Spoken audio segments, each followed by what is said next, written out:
We're still the Instant Business Report on the Afia Business Morning. I'm Nnamdi Obaya. Last week, 3 governors in the Southeast marked their second year in office, and in typical fashion, projects were reeled off. But how many are necessary, and how many are relevant, and how many have any real economic impact? To answer this, I have with me in the studio the Eastern Eye, Alex Ogbodo, to cast his eye over this. He's been casting his eye over the region, so now to cast his eye over the project. Good morning and happy belated birthday. Thank you. It's not that late. It was just yesterday. Yes, so we wish you happy birthday earlier in the program. thank you. But now that you're on set, took me by surprise. we wish you again. Thank you. There was no way we would not do that. Yeah. You know, it's a weekend of birthdays. Absolutely. You and former Governor Chimaroke Nnamani. I'm still going to find out why I wasn't invited for his own birthday. Gemini guys. I want to find out why I was not invited for a whole 65th birthday bash. Of course, I don't think it has happened yet. Well, you have to see the celebrant to celebrate. But Enugu must understand that there's I've seen quite a number of billboards. I've seen billboards, but I'm talking to the states now. The 65th birthday of the first governor of this republic cannot pass without some sort of... The states must do something. The celebrant will have to be present now. Even if he's not present, they should do special... You can't shave a man's hair in his absence. But you can sing special number for him and invite guests. Maybe they have done it. Or maybe have a Chimaroke Nnamani symposium on leadership and extol his virtues or something. But you can't let it pass like that. Yeah, in my own opinion, that's just Chimaroke Nnamani was very visionary, if you ask me. He came on board and he did things a lot of people didn't expect would happen. He opened up Enugu in a way people didn't know. He connected streets and neighborhoods in a way that hadn't been done before. So I think he laid the foundation for whatever the governors coming after him are doing. The International Conference Center should tell you about the kind of vision he had for the state. So whatever happened may have happened, but if you look at what he conceptualized, for more than... Okay, we're talking maybe 18 years ago now. So you see that he saw tomorrow. And they are now saying that tomorrow is here. Well, is it 18 years ago or 26 years ago? 1999. No, we're looking at maybe when the ICC was abandoned. Okay, it was abandoned. I was counting from the ICC. Okay. We did examine his legacy this morning, and in my opinion, for all the physical things he did, and there were a lot of them, Chime Avenue, Ebano Tunnel, a lot of Esutagbani, a lot of things. But I think his impact was more cultural. I think, first of all, of Cosmo FM, which, of course, is, will I say, a major semicolon in the sentence of the Enugu entertainment industry. Yeah. Everybody who is who, whether in broadcasting now or music, has a Cosmo story. That's right. So then there's also what I think is his biggest legacy, the men he left behind. Yeah, because if you look at it, all the governors that have been on the saddle till this moment all worked under him. The top 4 in the last election. So if you look at it, he was able to mold men. Yeah. I look at the top 4 in the last election. I look at the people Enugu had at federal during his time. You had Frank Weke Jr., you had Chief Emeka Mbat, Film and Video Censors Board. It seemed as if Chimaroke had a good eye for talent, which I would say that in terms of bringing out people for leadership, I think the fact that Chimaroke left a lot of people, many of them have even transitioned to the private sector. That's correct. Some Governor Peter Mba have come back to politics and governance. That's right. But many are all over doing great things in the private sector. Sure. The impact of his own work, we are still feeling today. Yeah. So now let's look at the impact of the people who are on ground now. And let me just run through some projects of Mr. President first, as President Commander-in-Chief. I just picked a few. And what I just want for you to tell me, because at the end of the day, when I talk of business economy, it translates into how much Naira and Kobo is there for the basics, food, shelter, clothing. Now, impact of some things Mr. President is saying were great. 1, subsidy removal, Naira flotation, student loan, cash palliatives, electricity deregulation to states, some mining deregulation to states, and the coastal road. So, these key projects are things they seem to be very proud of. So let's lump the subsidy removal and naira flotation together. What will be your impact assessment on them? I think there's a little bit of modeling up there. A few things, those that understand the numbers will also tell you that it's not as clear. One thing is to bring about a policy that will help you to maybe help the value of the currency. But there are other things that also affect the value of that currency. What the government is doing with foreign exchange can also affect how we end up, whether high or low, in terms of the value of the naira and where the dollar will meet us. Because at the end of the day, you ask yourself, who are the biggest gatherers of foreign exchange?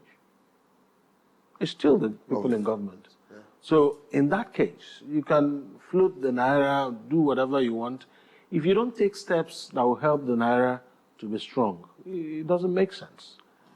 It doesn't make sense still. Because if you also look at how the country is running, the refineries that are owned by the country, they are not running.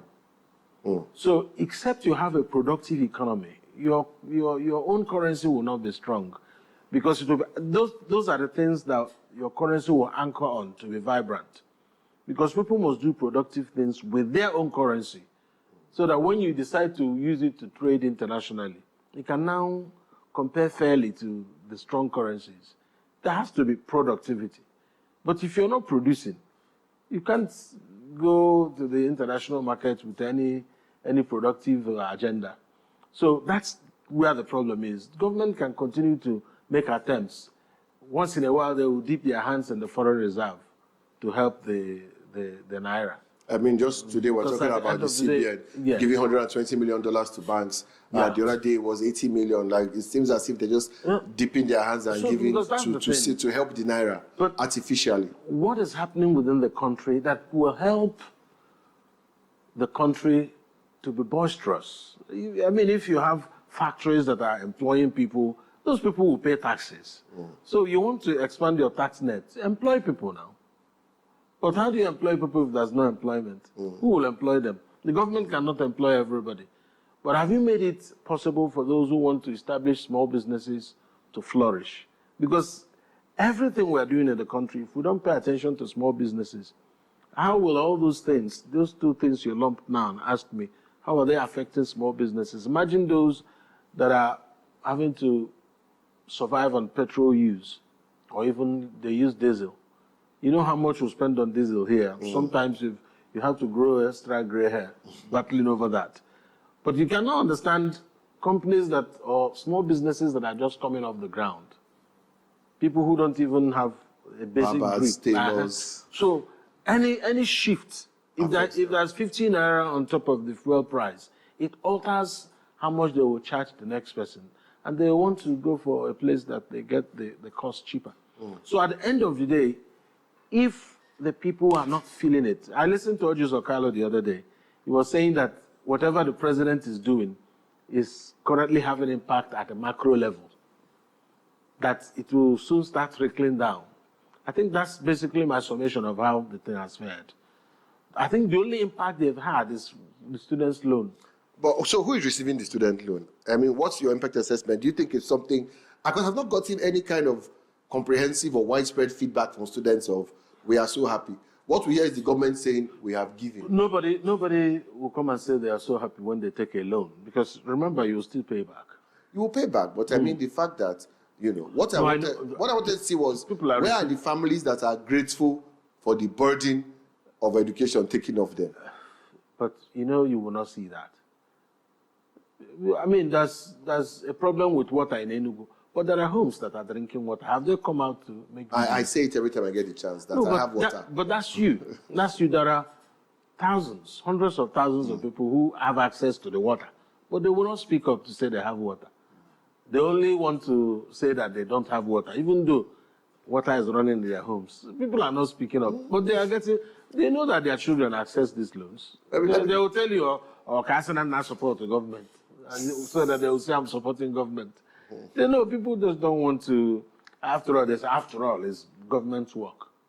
But a loan is a loan. Well, let me bring up some other things. The cash palliatives to people and the coastal road? This cash palliative thing, I've never believed in it. It's just throwing money. I think it's a perfect way to just move money to some individuals. Yeah, but have you seen the trend that every time there's a minister of humanitarian or whatever, they do cash palliative, so that person leaves, EFCC is probing them, the case dies down. Next person comes in, does the same cash palliative, when they leave, EFCC is probing them, case vanishes. That seems to be the thread. It's because the trend, rather. Because the money they are setting aside for that is never productive. That money does not affect our GDP. If they want to be sincere, if they do a research, all the people who understand the numbers in the country, anytime you're handing out money, 10,000, 15,000, 20,000, 50,000, it amounts to nothing. Okay. People you end up in the market, you buy 2 pintas of gari and it's gone. And then they eat it and it's gone. Because once it's for consumption, it will not affect your GDP. So we should be interested in what the government is doing as impacting our gross domestic product, and not a lot. But the student loan, fine. But all these handout things. What is the coastal road? I said it before. Yeah. That the coastal road is unnecessary, and I'm still maintaining it. What Nigeria needs is a rail system. On that, you and Nigeria 100% Nigeria needs a rail system. The people that awarded the coastal road know the reason why they awarded coastal road, and they're in a hurry to do it. But there are things that need to be done. Open up corridors, rail corridors in Nigeria. Turn Nigeria into a hub of rail transport, and government will gain a lot. This will have direct impact on our GDP. Imagine having a rail line from connecting Abakaliki, Enugu, Onitsha. Port Harcourt. No, let's start from the southeast. Abakaliki, Enugu, Oka, Onitsha, then to Lagos. Imagine that you have a rail line like that. That could be the busiest rail line in the country. I mean, the Eastern Corridor, in terms of manufacturing and productivity, that's right, has most of everything. But the Western Corridor seems to be overwhelmingly taken care of. All the roads in the Western Corridor of Nigeria. But you look at the East, defunct roads, no railway. They're talking, I'm here now of Lagos-Sokoto Road. But the rail, Port Harcourt to Maiduguri, which was one of the busiest, which has Enugu, everybody along it, abandoned. Unfortunately, what we've had in the past is that the rail routes were constructed for exports. Yes. You have them flowing down from the north. Yeah. So they didn't cater to local trade. Nobody bothered how the person in Enugu can get to Ibadan. Yeah. That was not their business. Yeah. So what have we done since 1960? Have we even managed the ones they left for us? No, but at the end of the day, they are there. I mean, if you wanted to be sincere, you would know that you're supposed to expand on it. Yeah. And everything to help you expand is there. But people pay to use the rail service. But what I'm saying is that you're asking for expansion. We've not even maintained that one. So because at the end of the day, the kind of rail system we have now, if they put it in place, people are ready to pay. People are ready to pay. There was an accident involving the Kano contingent at the Ogun Games, the National Sports Festival. If they were traveling by rail, the chances for accident this is not the first time. 0.0. We had time when the Kano students who were going for a debate had an accident in a bus. And I'll never forget, when they brought their bodies back, someone said, this is the Nigerian paradox. These students died in a car crash and their bodies were brought back by plane. So a plane could be afforded before. So you didn't give them the plane to fly to Lagos for the event, but you had a plane to bring back their bodies. Mm-hmm. You want to raise another issue. That's the Nigerian paradox. But this coastal road, there's an angle someone threw at me, an elderly person. He said, look, this thing is a military thing and people haven't forgotten Biafra. I'm like, what do you mean? It's like a coastal road is basically just a way of negating the importance of the east-west road and just totally driving around the east and connecting everywhere with a port without necessarily having to go through the southeast. Because right now, you need the southeast to get to the south-south. And a lot of the commercial activities, because the east is right in the middle of, but that once you do a coastal road, you have basically made the southeast a dot in a circle. Well, the people who are, if that's what's at the back of their mind, they're also not putting into consideration the likely effect of climate change. That their road, how many years will it be around there if rising ocean currents. Is anything? Yeah, but I mean, in all honesty, if we look in all honesty at climate numbers, that road will be there for 1,000+ years because we've had 1/10 of 1 centimeter. The main issue this weekend, as you saw, was the 30 kilometers that they finished, and everybody's celebrating. That's right. And when asked why, they said they had met trouble at the Ondo area, and I found that hilarious because the Ondo area is nothing compared to what they will meet in Delta, That's right. Rivers, Bayelsa. Those are the big daddies of creeks. That's where they'll find. And nobody is there. That's where they'll find combustion engines. I'm saying if Ondo is a problem, you're not going to be able to do anything in Delta. So I think that clearly those who are doing the coastal road have their own interest. Yeah. Would you like to hear a conspiracy theory? Yeah, I would like to hear it. Someone said from the beginning, that that's the same location for Eco Atlantic Phase 2. They just needed to get rid of landmark. That was a land grabbing scheme, and that this coastal road is just a main artery for Eco Atlantic and will not go beyond Ekpe.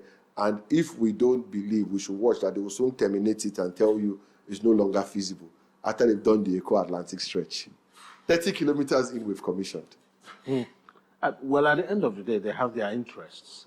But that's something. Just a conspiracy, by the way. That's something my people say. You will not do that which a child must do when the time comes.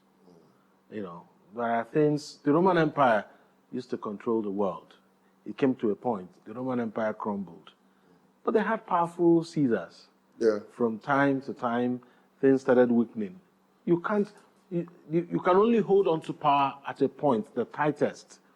You hold it tightest at a point, your hand will start to hurt. It will now be a lot of work being in power. You are holding power. You are squeezing hard on that mantle of leadership.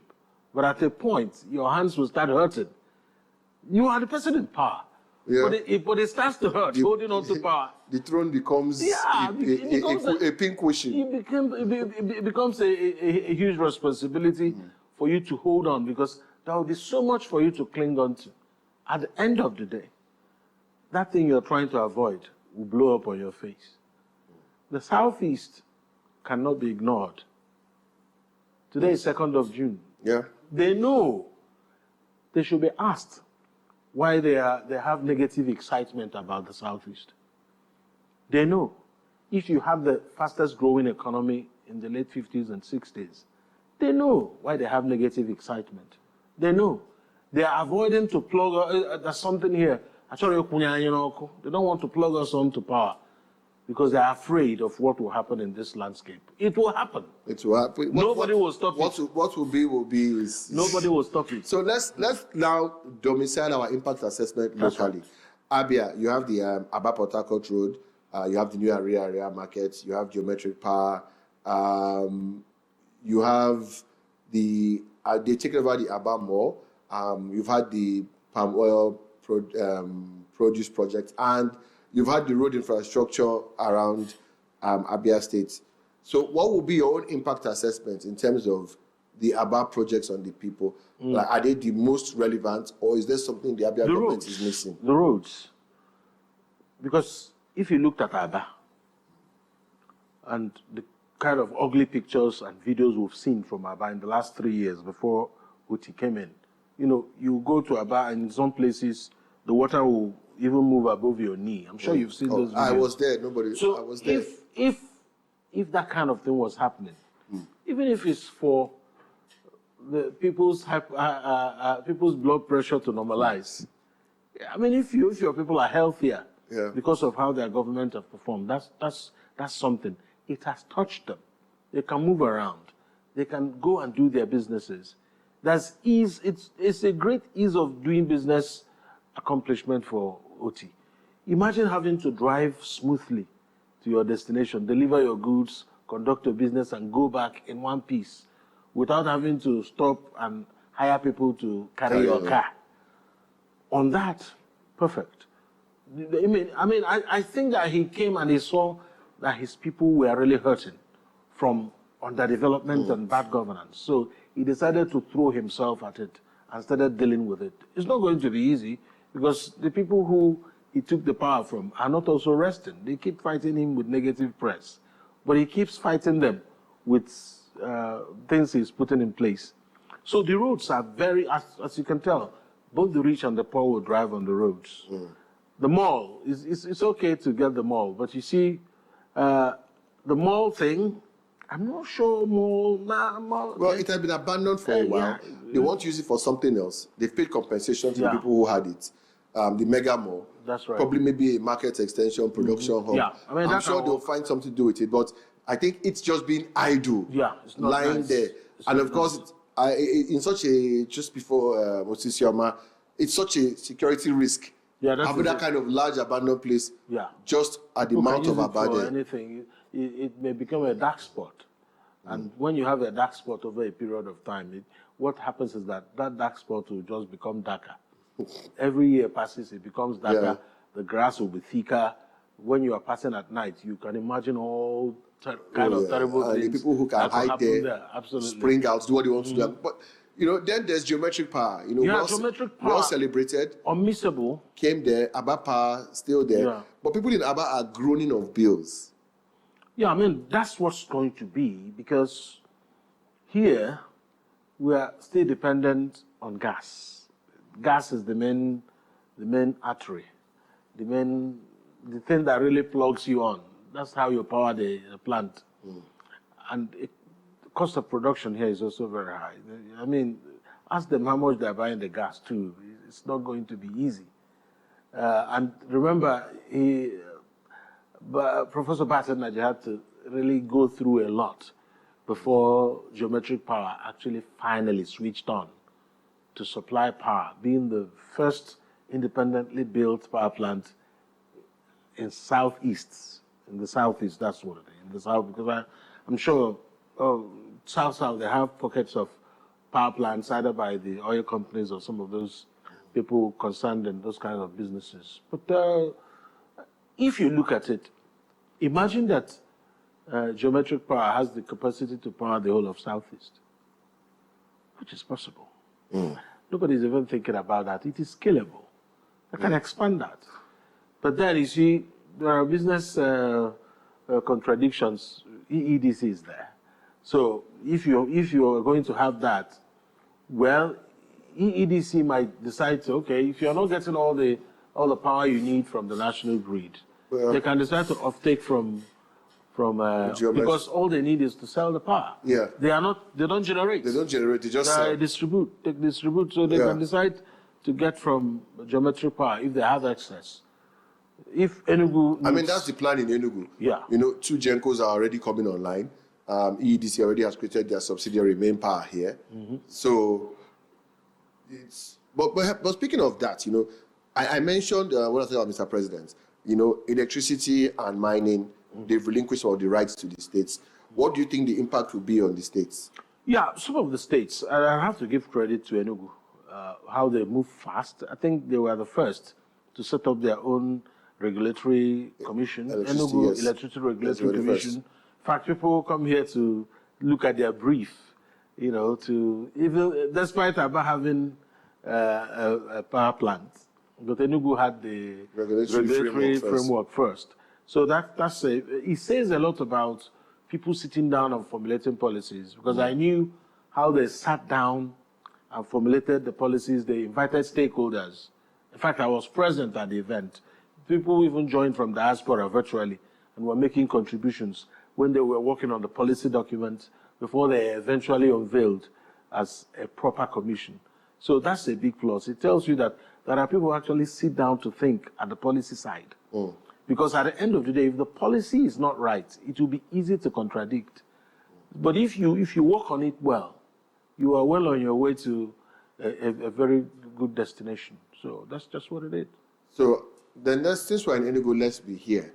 They started with the land banks for agriculture. Then, of course, came the mining bill to ensure communities get proper treatment for mines. There's the tourism development, water, and then the unified tax payments, which is still generating some controversy because people are saying that they're still having multiple and large tax burdens. So, what would be your own assessment of the impact of these things on the people of Enugu? Okay.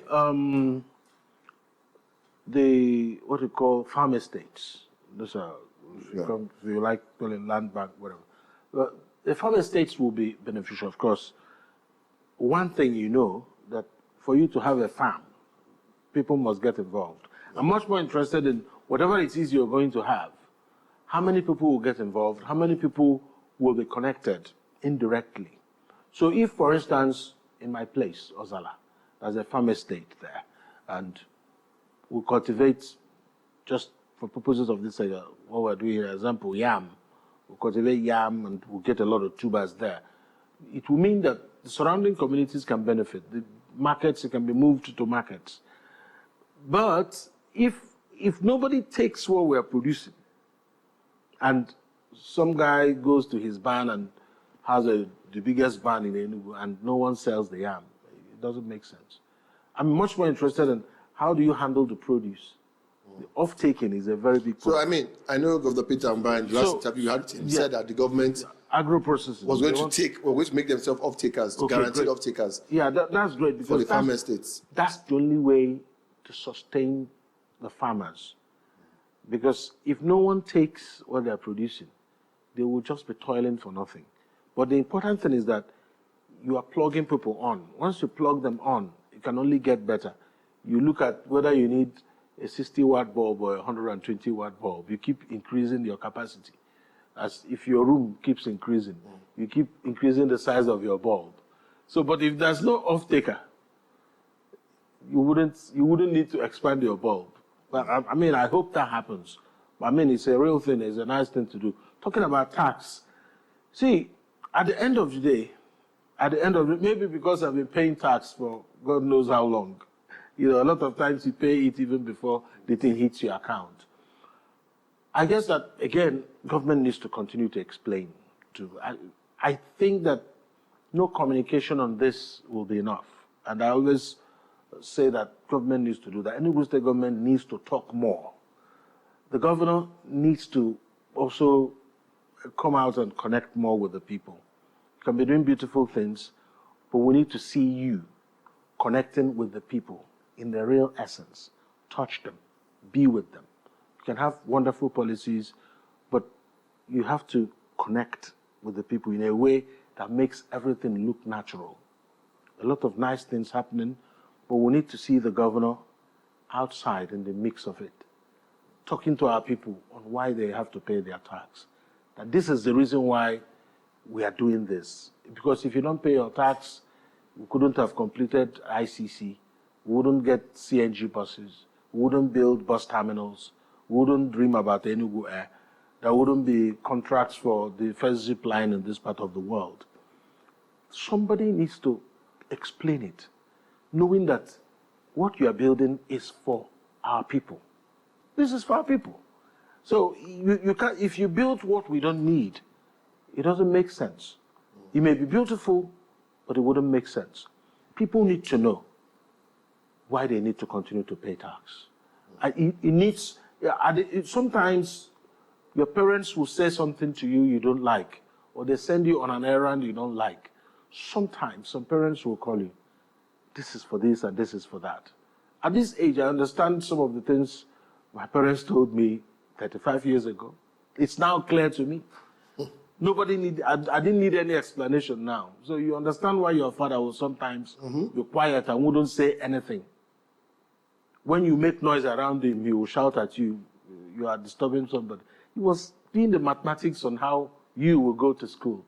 You will feed. Your siblings will also go to school and feed. That's the kind of thing. I know that's the kind of things governors do, because they have to think about what will happen in the state tomorrow and next. So imagine that if you ask people not to pay taxes, it will mean that the intellectual revenue will crash, will go down.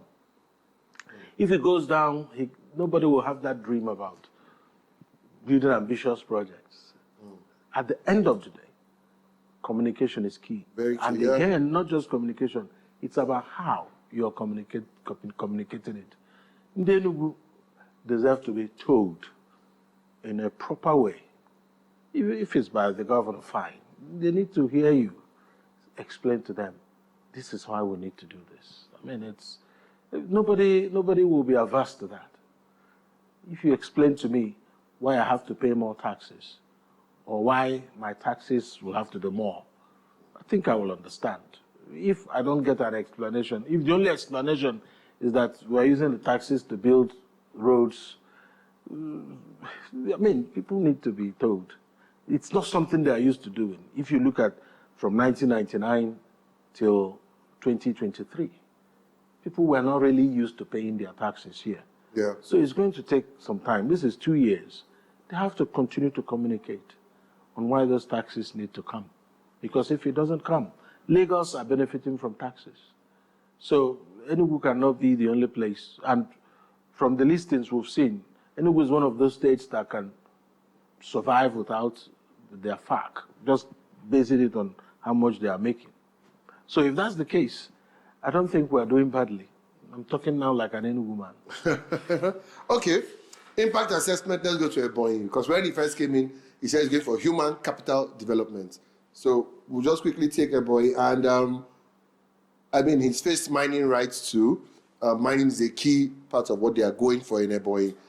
They've even said they have talked to the Minister for Solid Mineral Development, Dr. Dele Alake, and the plan is 20% of their IGR, of their revenue is going into mining. That's Ebonyi State. They're bringing in metallurgy institutes there because they feel that minerals are there. They should train people there.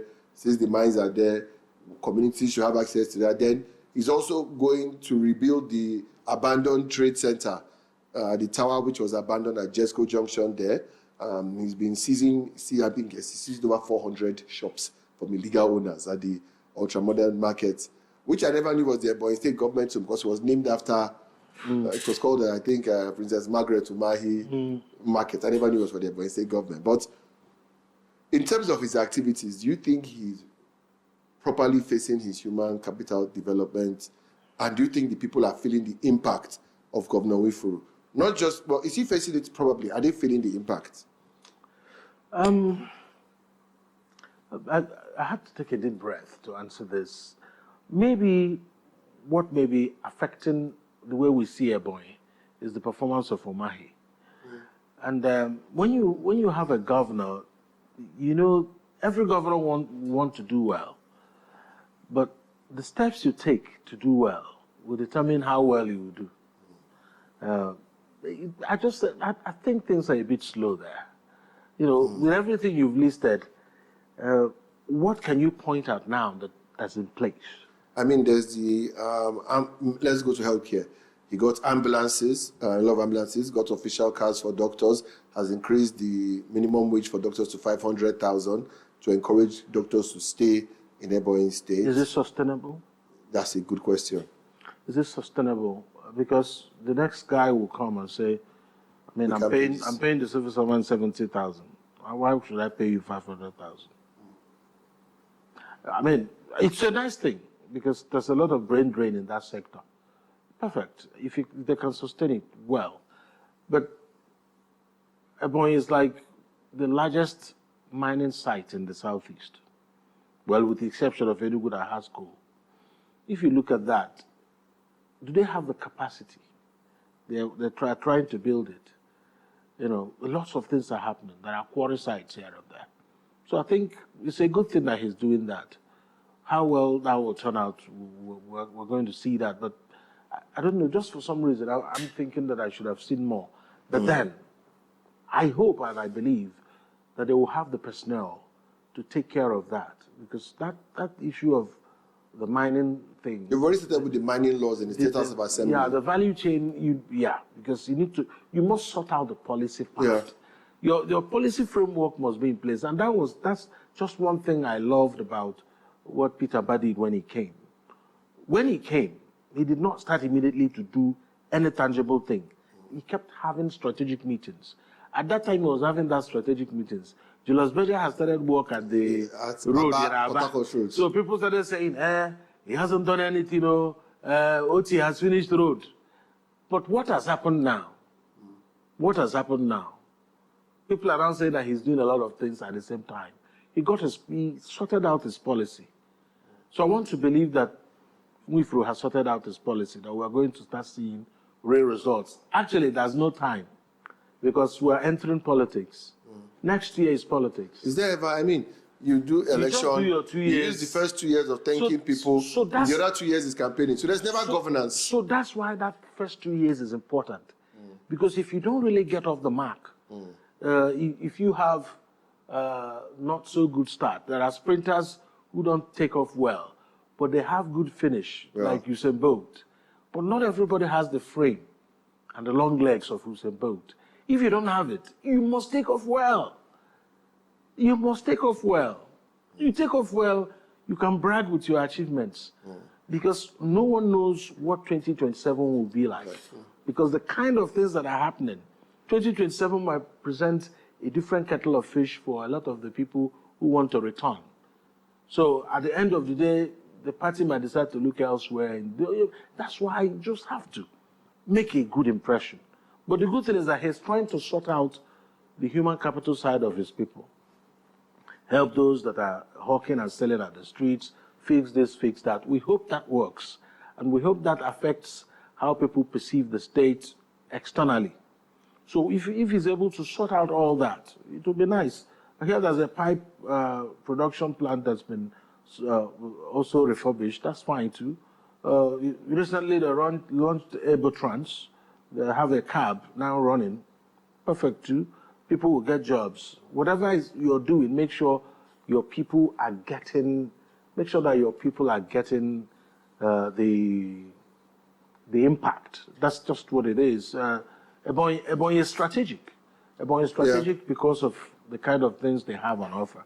They're strategic. Remember, they're also a food basket. Yes. They are the largest rice producer in these parts. Yeah. And salt. So we want to know how all that connects in terms of the value chain for rice, the value chain for salt, who is taking advantage of it. Because is the footfalls, how many people are coming to Ebonyi to take rice? What's the quality of meals you have there? How has government intervened? These things are very important because at the end of the day, our people eat a lot of rice. A lot of it. Number one palliative, when the government needs to pacify the people, it's rice. Bags of rice are loaded. It's rice. Thank you very much for coming this morning. I knew that with the Eastern eye, you would be able to glance over the region for us properly. Thank you so much for being here. And happy belated birthday. Thank you. I would like to, on behalf of the Eastern Eye, throw out an open invitation for free lunch at Presidential Hotel today. President Meat Pie, as you call it. President Meat Pie. All right. Thank you so much for being here. Well, Afia Business Morning is over, and of course, still continuing our wrap-up of last week. We have special, short interviews with our commissioners, which will be coming on after this to see if what they are saying is in line with the impact assessment we've given them. Thank you for tuning in. We'll be back tomorrow morning at 10 a.m. Till then, have a profitable business day.